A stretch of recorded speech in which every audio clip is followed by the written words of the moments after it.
દોસ્તો, દિવાળી આવે એટલે સાફ સફાઈ જરૂર આવે. પહેલાં આપણે સાફ સફાઈ કરતા, હવે એજન્સીઓ કરે છે. તનનું ડિટોક્સ એટલે જીમ અને મનનું ડિટોક્સ એટલે દિવાળી.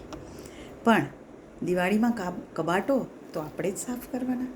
કબાટ સાફ કરતા ક્યારેક કેટલીક વસ્તુઓ જોઈને હસવું આવી જાય, કેટલીક વસ્તુઓ આપણા આંખના ખૂણા ભીના કરી જાય, કેટલીક મનમાં દીવા પ્રગટાવી જાય અને કેટલીક નાના તણખા. જે પણ હોય દોસ્ત, પણ દિવાળીમાં દિલમાં દીવા પ્રગટાવીએ, દીપોત્સવ કરીએ, એનું નામ દિવાળી. દિવાળી રોશનીથી ભરપૂર. દિવાળી એટલે નવી વસ્તુઓ ઘરમાં આવી જાય. દિવાળી એટલે મીઠાશની ભરમાર. અને દિવાળીમાં જો લક્ષ્મીજી આવી જાય તો ધન્ય ધન્ય થઈ જઈએ.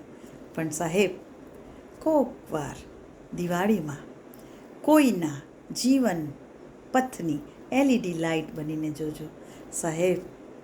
એ જે ઝગમગાટ છે ને, એ દિલમાંય ઝગમગશે, દિવાળી ઝગમગાવશે અને પૂરા પેઢીને ઝગમગાવશે. દિવાળી આનું નામ. તો દોસ્તો, આ દિવાળી જરૂર એવું કંઈ કરજો જે તમને ઝગમગાવે. દિવાળી આનું નામ.